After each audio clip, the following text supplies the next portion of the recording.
మీరు చేసిన రీషెడ్యూల్ కు రైతుకు ఎందుకు శిక్ష అని నేను అడుగుతా ఉన్నా. రీషెడ్యూల్ చేయమని రైతు గిట్ట నీకు దరఖాస్తు పెట్టిండా? రైతు క్రాప్ లోన్ తెచ్చుకున్నాడు. ఆ రైతుకు వచ్చిన కష్టాన్ని చూసి, కరువు పరిస్థితులను చూసి, అకాల వర్షాలను చూసి మీరు రీషెడ్యూల్ చేసినారు.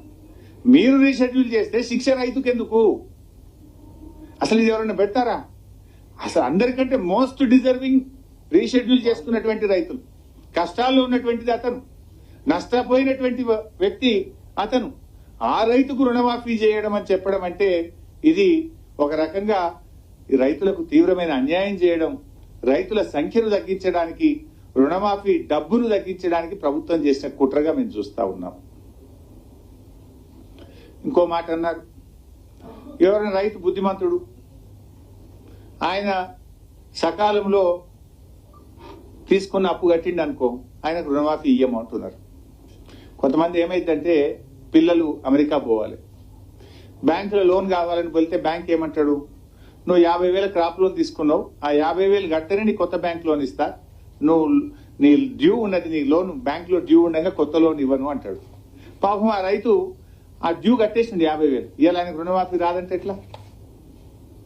ఇల్లు కట్టుకోవాల్సి ఉంటది, లేదా ఒక ఆసుపత్రి ఏదైనా అత్యవసరం పడి దవాఖానకు ట్రీట్మెంట్ కోసం డబ్బులు అవసరం ఉంటాయి.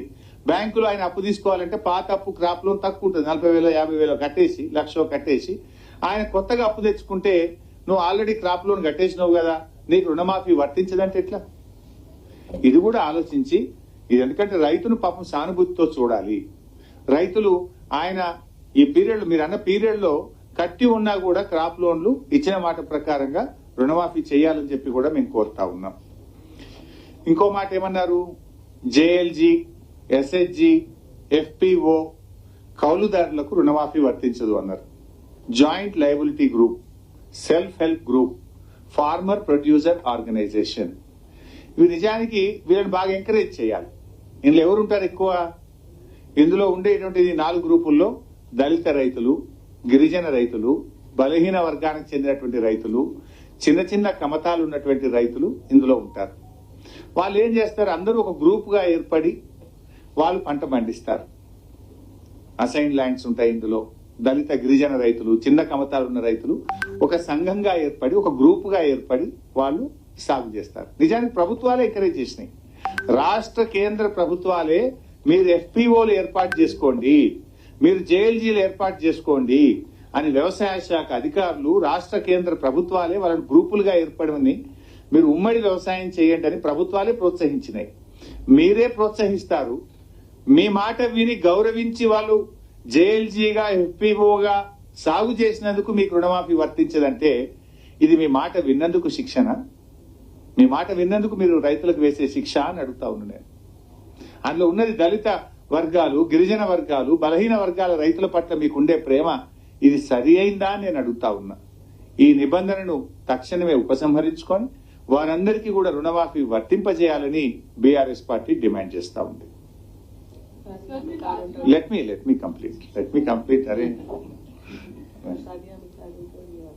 ఏమవుతుందా ఉందా? మా సునీతమ్మ గారు అంటున్నారు ఉపాధి హామీ కార్డు ఉంటే కూడా ఇవ్వమంటున్నారట. కార్డు లేకపోతే ఇయ్యరా? ఇంకో పాయింట్, ఎప్పుడైనా కట్ ఆఫ్ డేట్ ఉంటుంది లోన్ వేవర్. మేము 2014లో మా ప్రభుత్వం వచ్చినప్పుడు, మా ప్రభుత్వం అధికారంలో వచ్చిన తేదీ నాటికి ఎంతమందికి అయితే రుణాలు ఉన్నాయో వారందరికీ ₹1,00,000 మాఫీ చేస్తాము అన్నాం. అంతే తప్ప గత ప్రభుత్వం ఇమేం చేయము, అంతకు ముందు ఇమేం చేయము అని ఎప్పుడు కూడా అనలేదు. స్టార్టింగ్ డేట్ ఉండదు, ఎండింగ్ డేట్ మాత్రమే ఉంటది. కానీ వీళ్ళు ఏం చేసిందంటే డిసెంబర్ 2018 అంటే 12th డిసెంబర్ 2018 కంటే ముందు తీసుకున్న రుణాలకు మాఫీ ఉండదు అంటున్నారు. ఇట్లా మీరు అప్పుడు చెప్పిండ్రా? ఎన్నికల మేనిఫెస్టోలో ఏం చెప్పిండ్రు? రైతులందరికీ 2 లక్షల రుణమాఫీ చేస్తామన్నారు.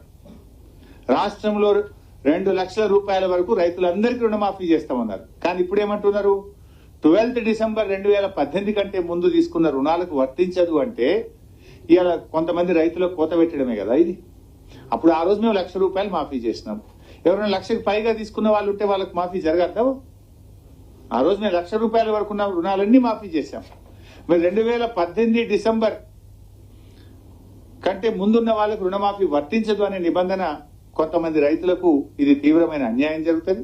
ఇది కోతలు పెట్టే కార్యక్రమం తప్ప మానవత దృక్పథంతో రైతులందరికీ సాయం చేసేటువంటిది కాదు అని చెప్పి దీన్ని కూడా ఉపసంహరించుకోవాలి. మీరు పెట్టిన కట్ ఆఫ్ డేట్ మీ ప్రభుత్వం అధికారంలో వచ్చిన నాటికి పెట్టండి, కానీ ముందు డేట్ పెట్టడం అనేది ఎక్కడ కూడా ఈ రుణమాఫీలో ఇట్లాంటిది గతంలో లేదు. ఇది మీరు కొంతమంది రైతులు ఇబ్బంది పెట్టేటువంటి ప్రయత్నం చేశారు. తర్వాత ఇంకోటి ఏమన్నారంటే అసలు వడ్డీ కలిపి 2 లక్షల రూపాయలు మాఫీ చేస్తామని చెప్పింది ప్రభుత్వం. కానీ మీరు ఇచ్చిన డేట్ ఏంది? డిసెంబర్ 9, 2023 నాడు మొదటి సంతకం పెట్టి రుణమాఫీ చేస్తామన్నారు. ఇప్పుడు మనం ఉన్నది జూలై నెలలో ఉన్నాం. మీ మొత్తం మాఫీ ఎవరికి ఎప్పుడు వస్తుందో తెలియదు. నువ్వు డిసెంబర్ 9 నాడే చేస్తే డిసెంబర్ 9 నుంచి జూలై వరకు వడ్డీ భారం రైతు మీద పడేది కాదు కదా. ఈ 8 నెలల కాలానికి వడ్డీ భారం రైతు ఎందుకు భరించాలి? మీరు ఇచ్చిన మాట తప్పుతున్నారు కదా.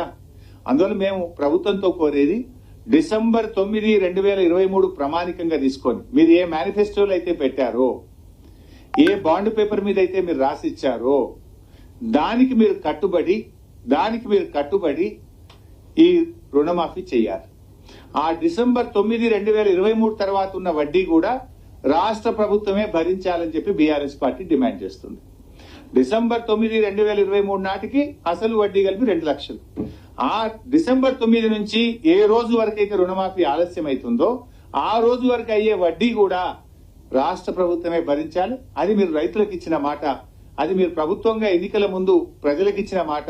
దాన్ని నిలుపుకోవాలి, మాట మీద నిలబడాలని చెప్పి బీఆర్ఎస్ పార్టీ డిమాండ్ చేస్తుంది.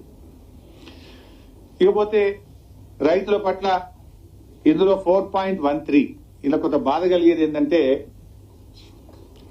రైతులను అవమానపరిచే విధంగా పెట్టారు. రైతు యొక్క బాధ్యతలు అని చెప్పి ఇందులో ఒక పాయింట్ రాశారు.